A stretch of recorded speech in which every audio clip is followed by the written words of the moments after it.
Hi, I'm Heather Thompson. I'm the Student Assistance Counselor for the Boerne Independent School District.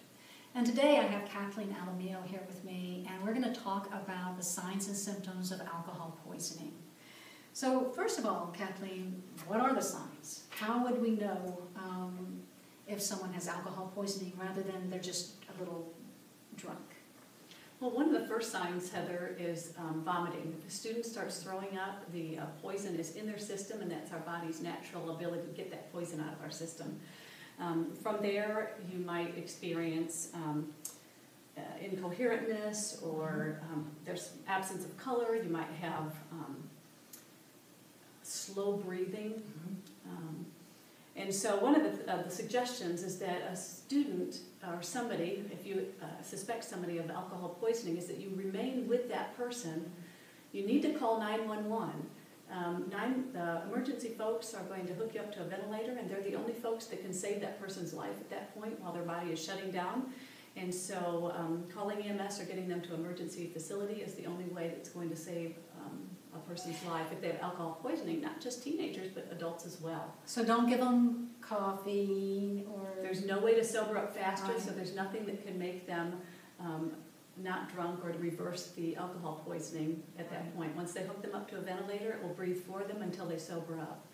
And it takes 1 hour to metabolize one drink, which is 1 ounce of alcohol, no matter if it's a shot of 80 proof or 5 ounces of wine or a beer.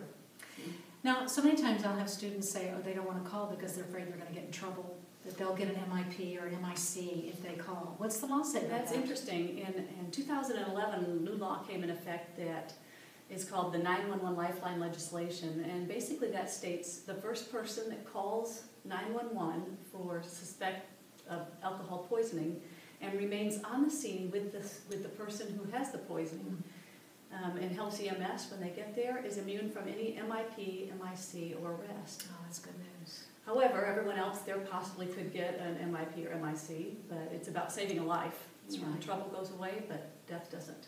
Thank you. I appreciate it. Thank you very much. Hi, I'm Heather Thompson. I'm the Student Assistance Counselor with the Boerne School District. And we've been talking in this video series about a lot of different topics, about drugs, about dependency, resources, the laws, different things. But today I want to talk a little bit about specifically alcohol poisoning. And so I've asked Kathleen Alamillo, we're at the Career Center at Champions, and she's one of the counselors there.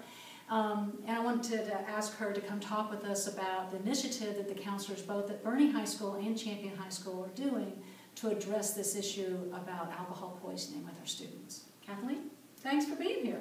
Thanks, Heather. Well, actually, this fall I had an opportunity to go to a presentation at Region 20 in which I heard from a set of parents from California who lost their daughter to acute alcohol poisoning. And so their idea was in hopes that we'd come back to our high schools and share with the students so that they might be able to have the facts about underage binge drinking and alcohol poisoning in hopes that they could save a life. Because this isn't just about, we talk about drinking and driving. And I'm glad to report that when I'm talking to students, I do see them talking more about designated drivers and things like that. But this kind of goes beyond that. This isn't just about, make sure you get a DD. This is about, people die from this. Correct. And so it's really kind of addressing that, right? Correct. I think that most students, since the time they've been born, have heard about the No Drinking and Driving campaign that's been out, and what they have less information about is alcohol poisoning, and more students are likely to die from that and not having the facts and the details. So one of the things they share is that girls are 50% more likely to get alcohol poisoning than boys. Really? And that 3 to 4 drinks in less than 2 hours is considered binge drinking, and that at that point their bodies are at risk for shutting down.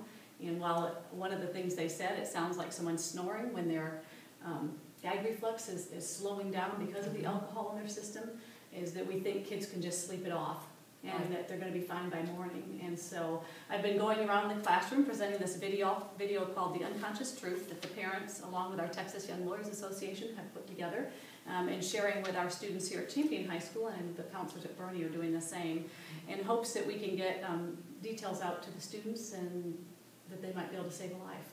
And that's the whole point, to save a life. It is. And So I really appreciate your input on this, and I think we're actually going to try to put a link for this video for you guys, so that if you want to just click the link and be able to watch the video on your own. Thank you. Thank you.